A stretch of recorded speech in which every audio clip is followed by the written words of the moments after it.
Several Western New Yorkers were among the people on hand in Washington for the Pope's speech this morning. And joining me now by satellite from Washington are Congressman Brian Higgins, Niagara University President Father James Maher, and Sister Mary Janice with the Response to Love Center. Congressman, let's start with you. What's your response to the Pope's remarks? I thought the Pope's speech was a beautiful message, not only to Congress, but to the nation, including its 70,000 Catholics and Catholics throughout the entire world.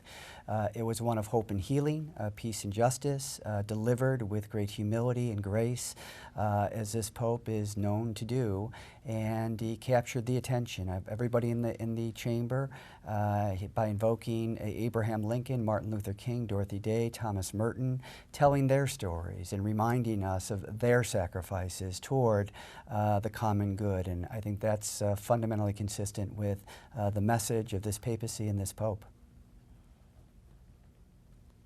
And Congressman Higgins, he gave you, lawmakers, a mission. Also, Sister Mary Janice and Father James Maher, he gave the religious and everybody a mission.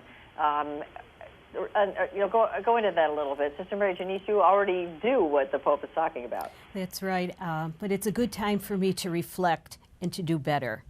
As I think about it, the message was so very powerful for me, because I know that it is one of compassion and love.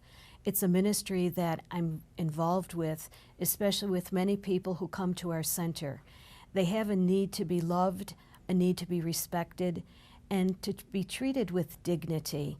And sometimes we look at them and, as he says, we have to be the people who are the shepherds, but to smell like the sheep who we serve. And I do believe that's so, because oftentimes when a needy person comes, we may just look the other way, or we may not give them the treatment that they really deserve. So this was a challenge for me to look into my heart and to respond in love with love.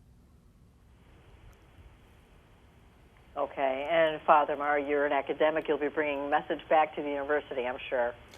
One of the things that the Holy Father spoke about inside the chamber, and then when he came outside briefly to speak to the groups assembled outside and offer a blessing, was he talked about the importance of youth and the niños, he said, outside. I feel particularly challenged as an educator and, with our students on campus, that it's really a challenge for me to redouble my efforts with our university community and really focus on the development of young people and be able to shape and help to shape and form them for their future and the future of our society. I also think that we live in proximity within a community in Niagara Falls that's greatly challenged in poverty. And so as a university, I think the question for us is, what are we doing with our resources of teaching and service and research and ways that we can be a bridge, an even greater bridge to the people of Niagara Falls and be part of the great promise and the future that's held out to them and to us.